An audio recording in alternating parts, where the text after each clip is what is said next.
Eu peço que vocês fechem os seus olhos, eu vou fazer uma oração.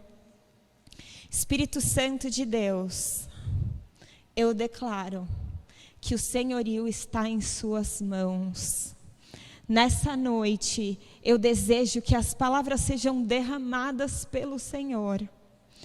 Que a unção de trazer transformação seja derramada pelo Senhor.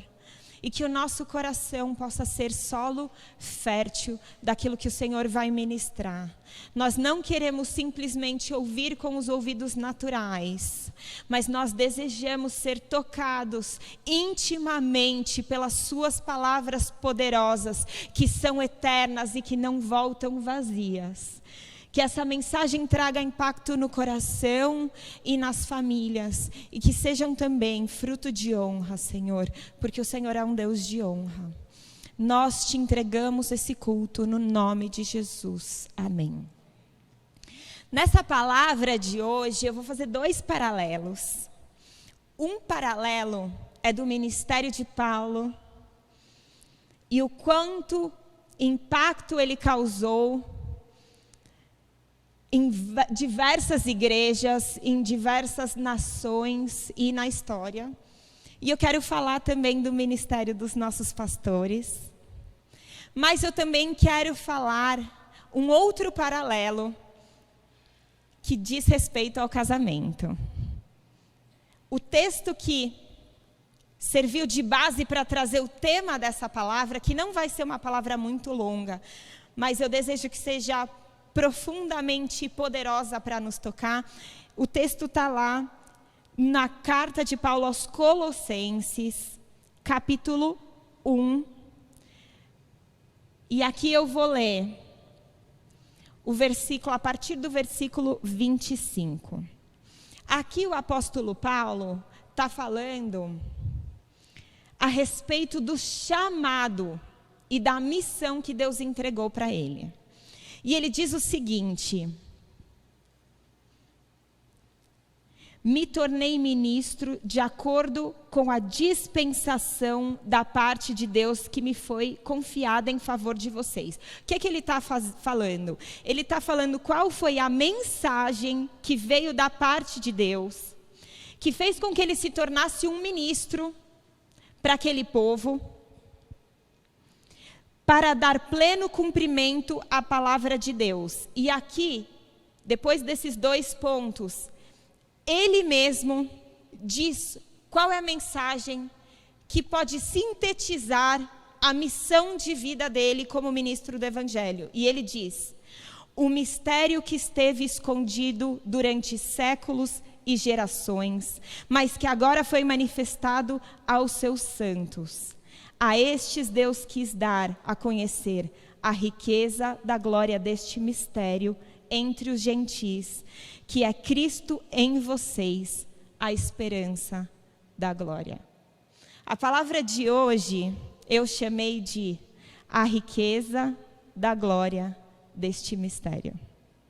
Então eu quero falar de 3 pontos que nos revelam a obra de Cristo na nossa vida. E esses 3 pontos vão passar pela riqueza da glória, segundo ponto, deste mistério, terceiro ponto. Paulo aqui, ele está falando para essa igreja que ele traria tantos ensinamentos como em todas as cartas que ele enviava para as igrejas. Ele era um apóstolo, ou seja, um implantador de novas igrejas. Ele ia para um novo local, falava do evangelho de Cristo, da salvação, as pessoas se convertiam, ele implantava ali uma igreja, ele cuidava daquela igreja por um tempo, então ele ia embora daquele lugar para outra cidade, outro país, outro povo, e fazia a mesma coisa, mas ele não se esquecia das outras igrejas. Ele mandava perguntar o que estava acontecendo lá, e de acordo com o que ele ia ouvindo, ele mandava pessoas irem até lá, ou amigos vinham até ele, e ele recebia notícias, ou recebia cartas, e aí então, a partir do que ele tinha conhecimento, ele escrevia mais ensinamentos a respeito da vida cristã. e mandava essas cartas de volta para as igrejas. E quando ele fala a respeito da missão dele, ele falou: eu recebi uma mensagem que me foi entregue de Deus. E essa mensagem é: existe um grande mistério que gerações e séculos desconheceram e hoje nos foi revelado. E a minha missão é revelar para os santos. E esse mistério é Cristo, a esperança da glória. Paulo causou muito impacto na história. Hoje o que a gente vive no cristianismo, milênios depois da sua existência, ainda vivemos impactos daquilo que Paulo falou. Será que quando ele estava escrevendo essas cartas, ele tinha noção de que aquelas palavras ecoariam pela eternidade? Ele sabia que ele estava sendo inspirado por Deus, mas ele não sabia que aquilo se tornaria o Novo Testamento. Antes de Paulo se converter, ele era judeu, fariseu, grande estudioso do Velho Testamento. Ele amava as Escrituras e ele não conhecia o grande mistério. E ele, que foi um grande apaixonado da palavra, não imaginou escrever essas cartas para as igrejas que ele tanto amava, que ele estava sendo a mão que escreveu as palavras vindas diretamente de Deus. E essas palavras guiariam a igreja até o final dos tempos.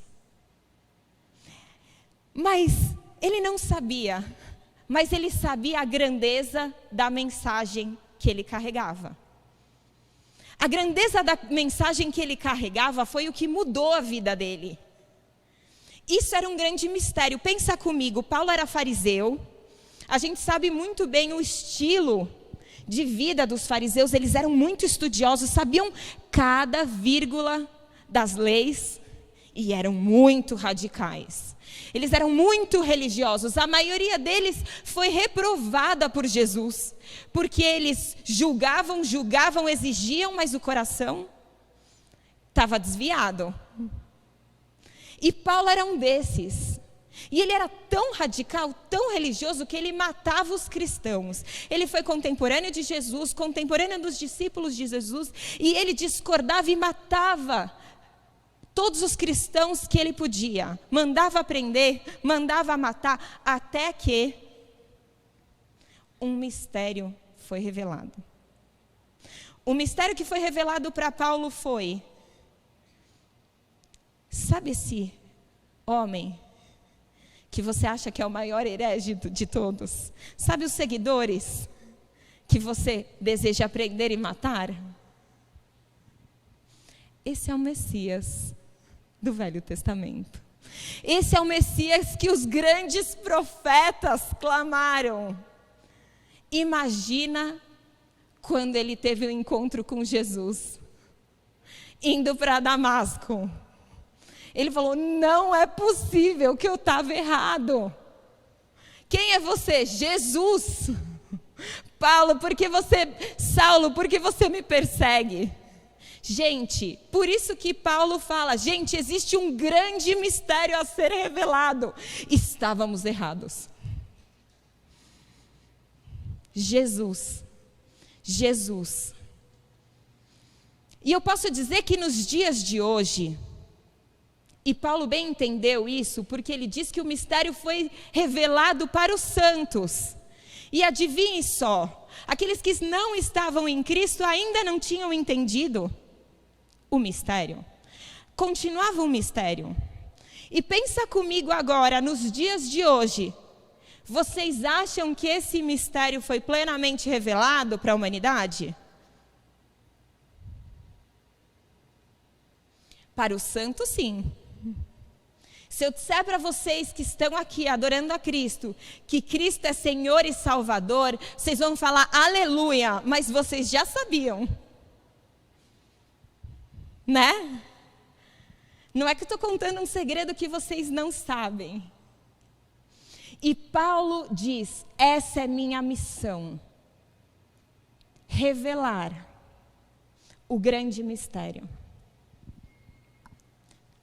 em favor de vocês, santos. Entre os gentios. Gente, olha que lindo. Ele era um judeu fariseu. Só que ele foi chamado para ser o maior apóstolo dos gentios, ou seja, daqueles que não tinham aliança de Abraão. Aqueles que não só não acreditavam que Cristo era o Messias, como aqueles que nem conheciam Javé ou Yahweh, o único Deus, o Deus que tinha feito aliança com um povo. O chamado de Paulo ultrapassou as barreiras do povo judeu, da cidade de Deus, Jerusalém, do país de Israel. E ele levou esse chamado para o mundo. E quando a gente pensa em Paulo, a gente pensa nele como grande apóstolo, implantador de igrejas, o ministro do evangelho, aquele que trouxe a doutrina cristã para a igreja. Mas a gente não pensa nele como líder de casais, né? Vocês imaginam Paulo sendo líder de casais? Eu imagino que ele ia ter pouca paciência. Não é? Às vezes ele ia falar assim, bem diretamente. Cria vergonha nessa cara. Não tem segredo nenhum, só obedece a Bíblia e leu. Então já sabe a resposta. Vai para sua casa e obedece. A gente não pensa em Paulo como líder de casais, não é? Ele não era casado. A gente não sabe se ele era viúvo ou não, ou se não casou. Mas a verdade é que aparentemente ele falava sobre a vida com Cristo individual, práticas de idolatria.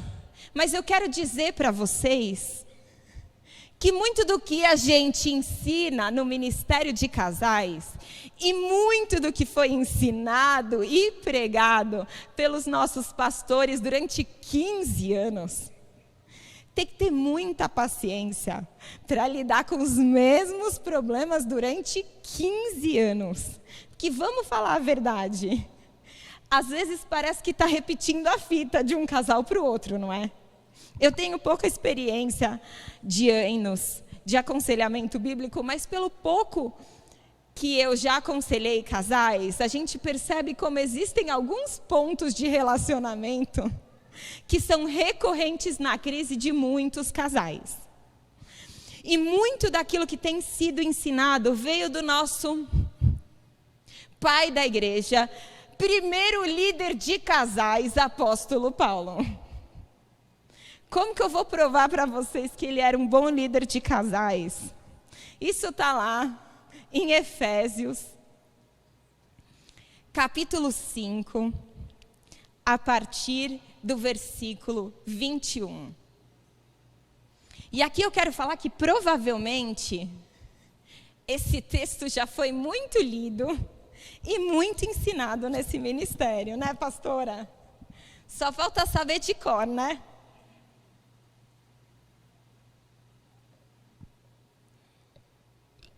Vamos lá. Até o título que essa minha Bíblia, que é, deixa eu ver, Almeida atualizada, o título é O Lar Cristão, Marido e Mulher.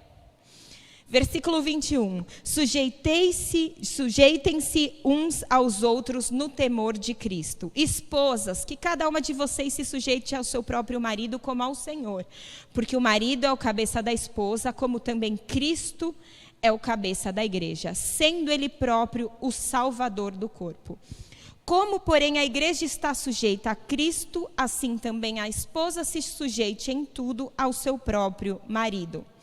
Maridos, que cada um de vocês ame a sua esposa, como também Cristo amou a igreja e se entregou por ela, para que a santificasse, tendo-a purificado por meio da lavagem de água pela palavra, para a apresentar a si mesmo como igreja gloriosa, sem mancha nem ruga, nem coisa semelhante, porém santa e sem defeito.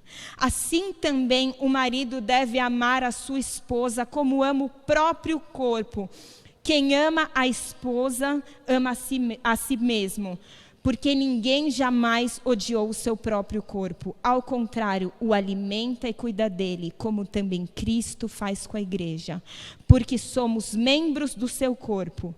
Eis porque o homem deixará o seu pai e a sua mãe e se unirá à sua mulher, tornando-se os dois uma só carne. Grande é esse mistério. Mas eu eu me refiro a Cristo e à igreja. No entanto, também quanto a vocês, que cada um ame a própria esposa como a si mesmo, e a esposa respeite o seu marido. Gente, Paulo, ele era um grande mestre da doutrina cristã e mestre de como viver de forma que agrada a Cristo.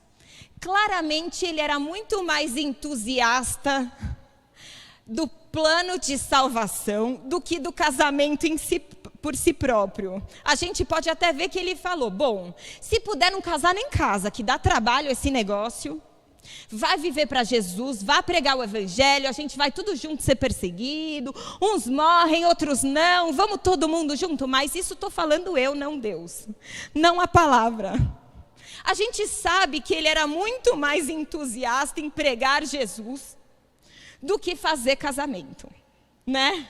Provavelmente ele devia ter algum amigo que ele mandava fazer os casamentos enquanto ele estava na praça pregando de Jesus. Mas ele descobriu uma coisa a respeito do casamento que ele achou importantíssimo ensinar.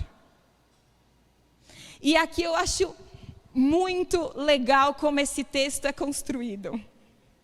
Porque ele fala do casamento, entendendo o plano de Cristo para o casamento, o plano de Deus para o casamento. E a tendência dele é voltar a falar de Jesus e evangelizar quem está lendo o texto, porque Jesus é maior, mas voltemos ao casamento. Isso quer dizer, porque Jesus, aleluia, esse é o grande mistério. Não estou falando do casamento, estou falando de Cristo. E a verdade é que ele entendeu. Existe algo muito glorioso a respeito do casamento. Ele é uma grande forma de revelar o grande mistério.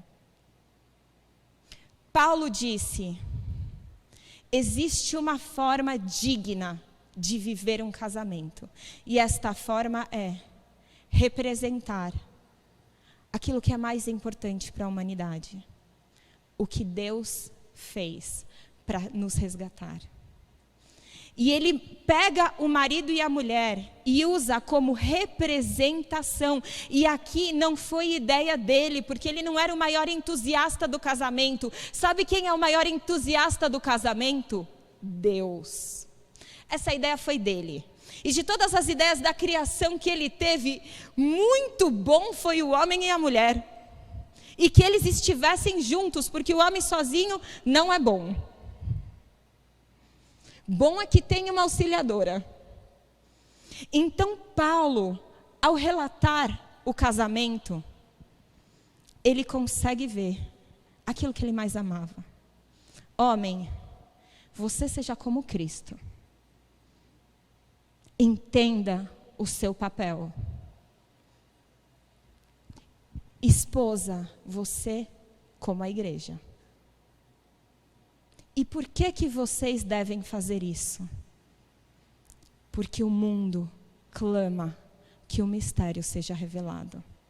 Existem diferentes formas. Desculpa, eu estou indo muito para cá, que tem menos gente para cá, eu sinto que não tem. Existem muitas formas de revelar a glória da salvação que nós temos em Cristo Jesus. Mas nada mais concreto no estilo de vida. Porque nós podemos proclamar a salvação com palavras, mas no estilo de vida não existe nada mais concreto do que um casamento dentro da vontade de Deus. Paulo diz, um casamento que se propõe a engrandecer a Deus, Ele revela o grande mistério. Aquilo que os santos sabem e que o mundo não sabe. Você pode revelar por meio da sua família. Da sua família. Pastora Silene e Pastor Binho, o que o Espírito me falou foi, assim como Paulo, quando estava vivendo tudo que ele viveu, ele sabia o quão grande era a sua mensagem, quão grande era o seu Salvador, quão grande seria a luta que ele estava disposto a ter. Mas ele nunca soube em vida quão grande foi o seu impacto. E quando vocês passaram 15 anos levando famílias a reverem o seu estilo de casamento, para que passasse de um casamento mundano para um casamento que espelha Cristo, vocês não sabiam o impacto que vocês estavam causando nesse mundo. O impacto de um casamento restaurado, de um casamento que entra no propósito de Deus, no casamento que vive a plenitude, não é um impacto momentâneo. Muitas vezes as pessoas que estão com crise no seu casamento, eles procuram um aconselhamento ou procuram a igreja porque eles querem sanar o problema momentâneo. Eles querem menos brigas em casa. Eu quero menos gritaria. Eu quero que a gente não entre num acordo a respeito da educação dos filhos. Nós queremos ter uma vida financeira mais saudável, então eu vou procurar ajuda. Mas quando um casal encontra um líder que muito mais preocupado do que sanar um sintoma momentâneo, mas a sua preocupação está em tornar um casal a manifestação viva do plano de salvação da humanidade, fazer com que Cristo brilhe numa família. Esses líderes não estão trazendo um impacto para o hoje, mas para a futura geração. E para a geração que vem depois. E para a geração que vem depois. E nós não podemos contar quantas gerações serão impactadas quando um casamento sai do lugar do mundo para o lugar de Deus. Por isso eu quero dizer que talvez vocês só saibam na glória, mas Deus honra aqueles que trabalham em prol do seu propósito. Ah, que grande o mistério! Deus mandou seu único filho para salvar muita gente má, egoísta, vingativa, fofoqueira, briguenta, violenta, cada dia mais longe do propósito de Deus. Mas Deus amou o mundo de tal maneira que Ele deu tudo o que Ele mais amava, o único filho, para quem não merecia. E hoje, depois de ter entregue tudo, Ele quer se relacionar com essa igreja, porque Ele ama a igreja. Ele quer que a igreja o honre, se prepare para a sua volta. E o casamento faz isso. Para o nosso benefício, ele é bom também. Então Deus não deu só o propósito de brilhar para o mundo, mas Ele brilha demais na nossa vida. O mistério de Deus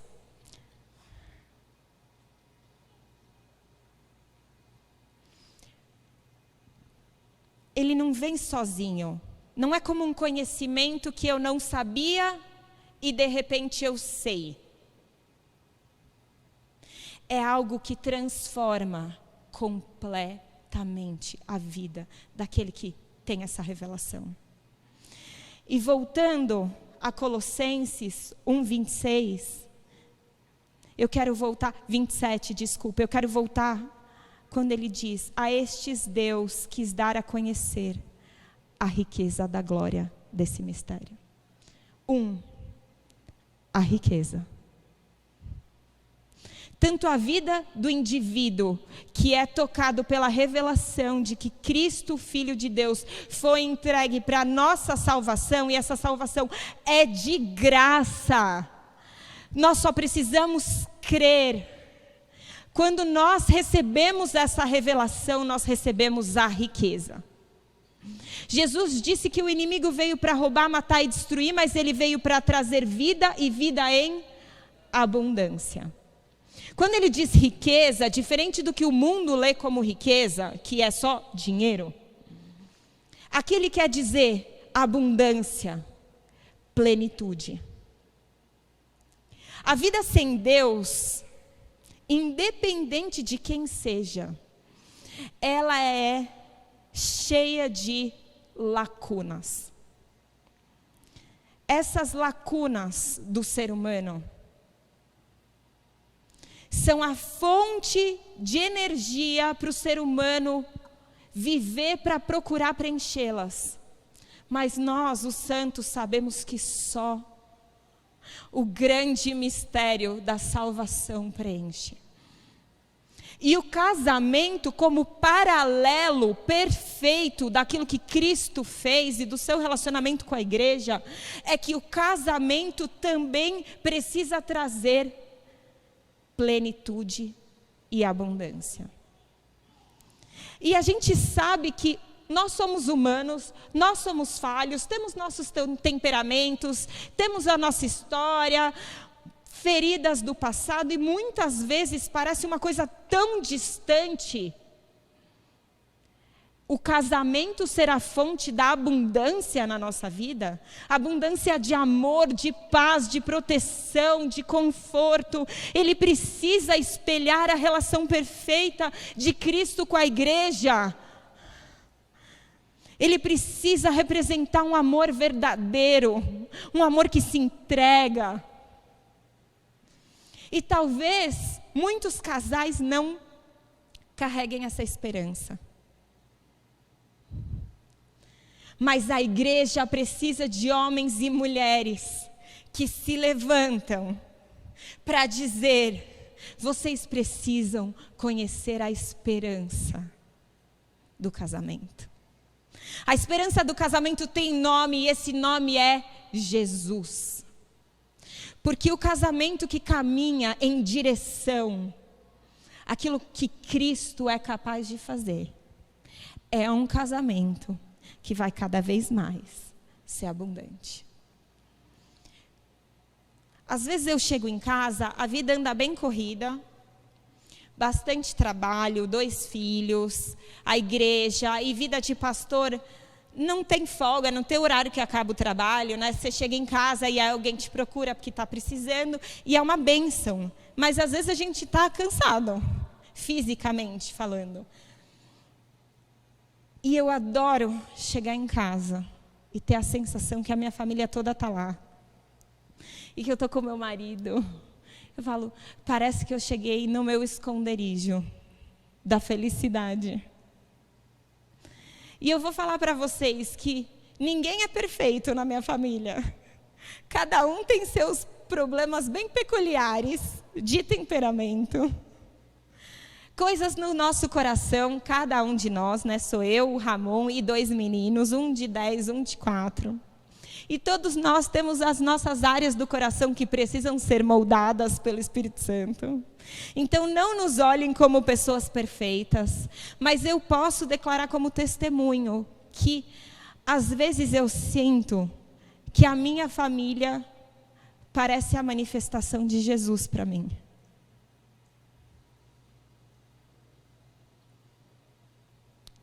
E essa é a vontade de Deus. E apesar das lutas da vida, das dificuldades que a gente tem, e bastante, dos problemas, que às vezes meus amigos falam, meu Deus, esse ano está especial para você, né? É luta atrás de luta. Mas as riquezas de um casamento firmado em Cristo não são riquezas desse mundo. Não são geradas por esse mundo. São advindas de Deus. Por isso Paulo diz, as riquezas da glória. A glória, doxa no grego, que a linguagem que foi escrita no Novo Testamento, representa a presença, o peso da presença. E muitas vezes é difícil para o casal entender como algo que parece que está tão ruim pode ficar tão bom. Mas eu posso te dizer que assim como o mistério da salvação do indivíduo, ele é algo que a mente humana não pode entender, porque aparentemente é a maior incoerência que existe. Você matar o seu filho, santo, que não fez nadinha de errado, por todos os outros que fizeram tudo errado. Não parece injusto? Mas a verdade é que as profundezas do amor de Deus não podem ser compreendidas pela mente humana. E é a mesma coisa Deus faz no casamento. Quando o casamento e um lar e uma família recebem a presença, a glória de Deus, aquilo que é humano, material, se diminui a nada, porque aquilo que é verdadeiro e eterno toma um lugar. Palavras que foram ensinadas pelo pastor Binho e pela pastora Silene, elas carregaram força de transformação para tantas famílias, porque nós temos testemunhos nesses anos de muitas famílias que foram resgatadas. Mas por quê? Porque foram bons conselhos? Conselhos humanos? Foram palavras eternas. Palavras que carregam o peso da glória daquele que proferiu essas palavras. A presença. Então talvez sua família hoje, você está me escutando falando, estou tão longe dessa situação, não importa. Não importa o quão longe você esteja. Assim como aquele pior ladrão, assassino, estuprador. Como o ladrão da cruz. Depois de uma vida de maldade, encontrou Jesus. E creu. E Jesus falou, hoje mesmo eu te encontro no paraíso. Deus pode fazer um milagre na sua família. Sabe como? Existe uma presença que talvez não esteja lá hoje. Mas se você invocar, ela vai entrar. A riqueza da glória desse mistério. Ah, que grande mistério. E agora eu não estou falando do casamento, estou falando de Cristo. Eu adoro Paulo, o jeito que ele bota as palavras. Como ele era apaixonado pela mensagem do Salvador. E eu quero dizer que o casamento sim é plano de Deus. E a gente tem que se dedicar pra caramba na família. Tem que ralar. Se tem filho, então, dorme mal. Às vezes come mal. Fica estressado. Trabalha o dia inteiro, ainda tem que estudar para a prova de física, que você fala, nem lembro o que é isso. Muito suor, né? Dedicação. Mas a minha família carrega um grande mistério. A minha família é muito mais do que só me dar um bom final de dia. A minha família carrega as riquezas da presença daquele que foi chamado de Paulo como grande mistério, o fariseu que se converteu e virou o maior apóstolo da igreja. O grande mistério. E eu quero encerrar dizendo: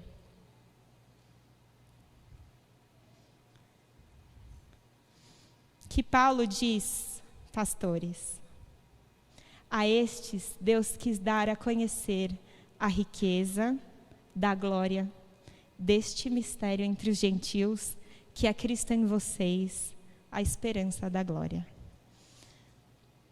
O que vocês trouxeram nesses 15 anos foi de volta à esperança.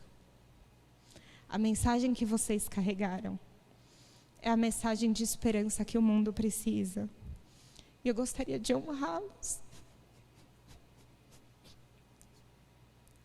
e agradecer por estarem ministrando sobre o casamento, que é um plano perfeito de Deus para a humanidade.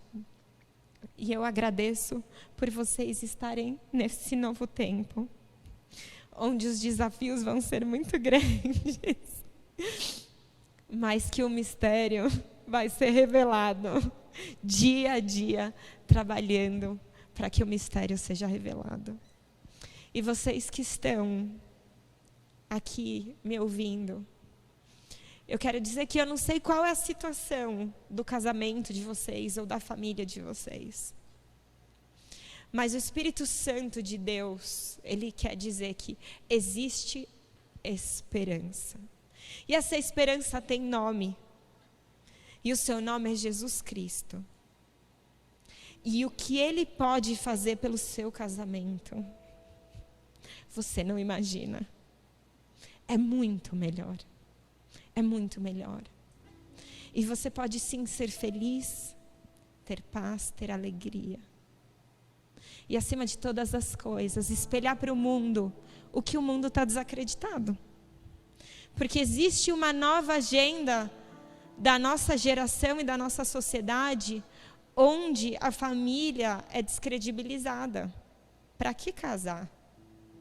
Está todo mundo casando e os casamentos estão se rompendo em tão pouco tempo, eu só vou gastar dinheiro. Filhos de uma geração que foi desistindo do casamento. E hoje, se você for numa sala de aula de uma escola e perguntar para as crianças, quem aqui tem o sonho de ter uma família? Vocês sabiam que muitas crianças não têm esse sonho? De casar e ter filho? Cada vez menos essas crianças vão desejar, que talvez elas tenham vivido situações horríveis familiares. Mas Cristo é a esperança. E olha que honra a gente poder ser essa esperança. A sua família, o seu casamento, ser a esperança para alguém. E talvez você conheça alguém que nunca deseja ouvir falar de Jesus. Mas eles podem conviver com você e um dia falar, nossa, essa família eu queria ter.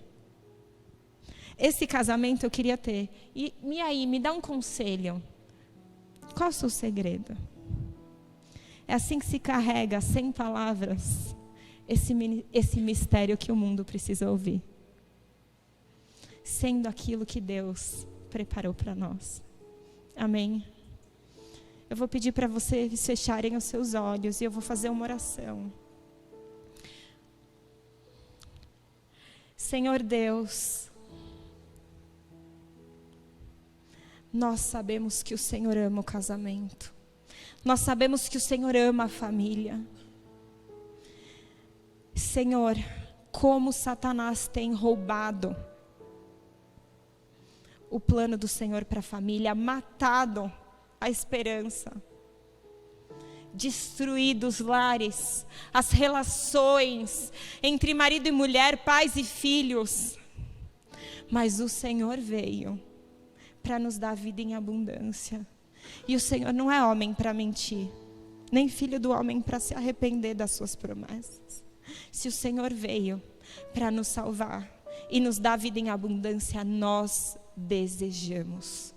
E Senhor, se existem casais que estão ouvindo agora essa mensagem e não têm vivido o espelho de Cristo com a igreja, que não têm vivido a abundância e a plenitude que o Senhor tem para a família e para o casamento, Senhor, Espírito Santo de Deus, eu clamo que o Senhor comece a tocar nesses corações e traga o entendimento de que sozinhos nós não podemos transformar o coração de ninguém, mas o Senhor é capaz de transformar o coração do homem.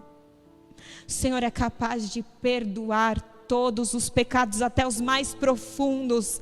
O Senhor é capaz de trazer recomeço para as histórias. O Senhor é capaz de trazer paz onde há guerra. O Senhor é capaz de trazer amor onde só existe sequidão.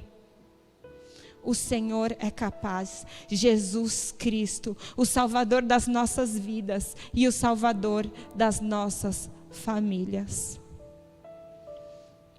Eu peço, Senhor, que o Senhor comece uma obra de transformação em todos aqueles que desejam.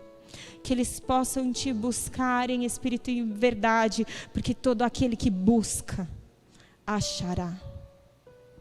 Que eles se dediquem em conhecer a sua palavra, que é viva e transforma. Que eles se dediquem em oração pelos seus lares, pelos seus filhos, pelos seus casamentos. E levanta, Senhor, uma igreja que representa a família, que carrega essa esperança. Muito obrigada, Jesus, porque a obra é do Senhor. No nome de Jesus. Amém.